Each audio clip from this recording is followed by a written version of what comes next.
Minha povo, é modo. Lua Pires conhece, e seja bem-vindo à rúbrica Sabido que te ensinar.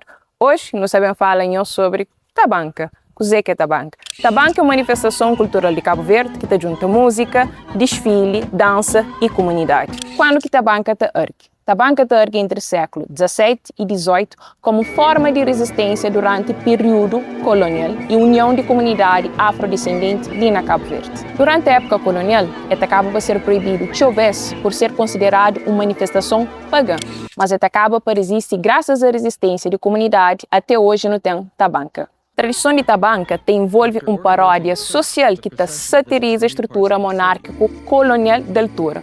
Por isso, não tem figuras de rei, rainha, soldado, governador. Marcado por som de búzio, tambor e corneta, hoje a tabanca se perde esse peso dentro da nossa tradição. Por isso que é importante não manter legado e passar para outra geração. Como a tabanca, mais que uma manifestação cultural, é o ato de resistência de um povo que escolhe e liberta através dessa arte.